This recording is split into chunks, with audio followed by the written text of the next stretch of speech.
TV নাটকের পরিচালকদের সংগঠন ডিরেক্টরস গিল্ডের নির্বাচনের সভাপতি পদে বিজয়ী হয়েছেন শহীদুজ্জামান সেলিম। একই সঙ্গে সাধারণ সম্পাদক নির্বাচিত হয়েছেন ফরিদুল হাসান। বাংলাদেশ শিল্পকলা একাডেমিতে উৎসবমুখর পরিবেশে ভোট গ্রহণ শেষে ফল ঘোষণা করেন প্রধান নির্বাচন কমিশনার নাট্য ব্যক্তিত্ব নরেশ ভূঁইয়া। সভাপতি পদে শহীদুজ্জামান সেলিম 201 ভোট পেয়ে বিজয়ী হয়েছেন। তার নিকটতম প্রতিদ্বন্দ্বী সালাউদ্দিন লাবলু পেয়েছেন 173 ভোট। আগামী 2 বছরের জন্য পরিচালকদের এই সংগঠনের দায়িত্ব পালন করবেন তারা। বিজয়ীরা বলেন 8 শতাধিক সদস্যের এই সংগঠনকে আবারও নতুন করে গড়ে তুলতে হবে। এছাড়াও সংগঠনকে গতিশীল করতে নানা রকম পরিকল্পনা করা হবে বলেও জানিয়েছেন তারা। ডিরেক্টরস গিল্ডস এর কাছে সদস্যদের প্রত্যাশাও কম নয়। বিগত সময়ে এই সংগঠন যে বিতর্কের জন্ম দিয়েছে তা যেন আর না হয়, এই প্রত্যাশার কথাও জানান সাধারণ সদস্যরা।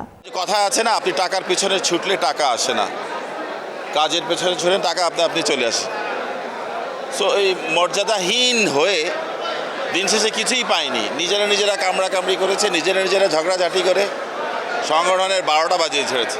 তো আমি একটা মর্যাদাবান সংগঠন চাই। অন্যান্য দেশের যে ডিরেক্টরস গিল্ড তাদের সাথে মতের আদান প্রদান, কলা কৌশলীর আদান প্রদান এবং প্রয়োজনে বিভিন্ন দেশে শুটিং করতে যাওয়ার ক্ষেত্রে ওই সমস্ত দেশগুলোর যে ডিরেক্টরস গিল্ড আছে তাদের যে সহযোগিতা নেওয়া, এই সমস্ত ক্ষেত্রে ভূমিকা পালন করবে। তারা ভালোবাসে, তারাই আসলে এই সংগঠন দৃষ্টিটা বদল করতে পারবে।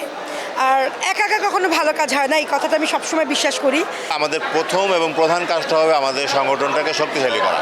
সমস্ত সংগঠন একসাথে বসে আমাদের নীতি নির্ধারণী পর্যায়ে যে সমস্ত কাজগুলো করার দরকার আমাদের এই জগতের ডেভেলপমেন্টের জন্য, সেটাই আমরা করি। আমাদের অধিকারের যে জায়গাগুলো আছে সেগুলো অনেক স্পষ্ট হবে এবং সেই জায়গাতে আমরা যদি সঠিকভাবে এগুতে পারি তাহলে আমাদের সংগঠনটাও সামনের দিকে এগিয়ে যাবে। বিশ্বায়নের যুগে আসলে শিল্পীদের কোনো দেশ নেই, ডিরেক্টরদের কোনো দেশ নেই। আমাদের চিন্তা ভাবনা যখন এক সুতোর মধ্যে গাঁথবে, একই ছাতার তলে গোটা বিশ্বটা আসবে, তবেই না শিল্প সমৃদ্ধ হবে।